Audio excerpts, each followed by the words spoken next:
All right, so we are here in Fantasyland, Yes. and let's talk about that beautiful carousel behind us. This is my favorite story. Yeah, please. My favorite story, Many of you may know already the story, but I want to connect to business, of Yeah, course. absolutely. Right? Back in the 30s, Walt Disney used to go to the parks, in California. Griffith Park Exactly, Griffith Park. was one of them, one of many. Exactly, Diane and Cheryl. And he was there sitting in a bench, eating peanuts, watching his two little princes, Diane and Cheryl, in a carousel. Yeah, And said, Jeff, what I'm doing here, sitting in this bench, if I can be there, close to my daughters. And he would observe that on the left side, other parents were sitting in a bench, looking at their children have fun. On the right side, grandparents looking at the grandchildren there.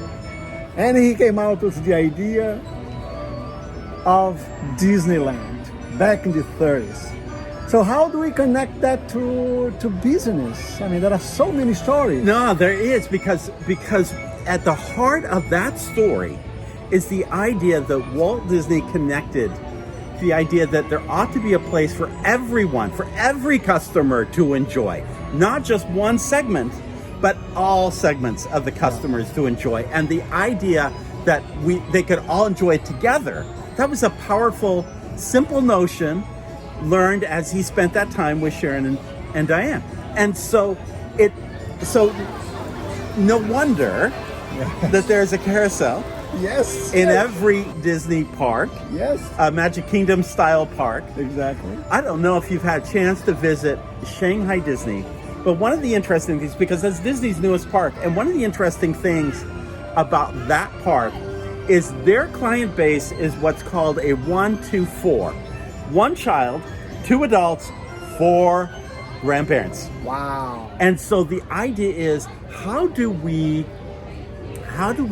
come back to, because we were talking, you and I earlier, Yes. about the challenges in front of Cinderella Castle now. Yes. That it's lost some of its park element. Yeah. And what they did in Shanghai is they decided that they would take the hub and not just do a hub, they would do a whole park. It is a land at Shanghai Disney. Yeah. And actually, the carousel sits in front of the castle as opposed to in Fantasyland. But it's with the intent of, let's come back to the idea of a park. Yes. And provide something that reaches out to every segment of that Chinese audience. Again, that 421. And I think the message going back to your own organization is, what are your customer segments? How do you connect those customer segments? How do you make sure you reach out to those customer segments and then provide them the very best products and services? And the other thing that's really interesting about this story is that at the time when Walt Disney had the idea, critics would say that Disneyland would be closed and forgotten. Disney's within- folly. Talk about vision. Yes. But the vision begins with your customer.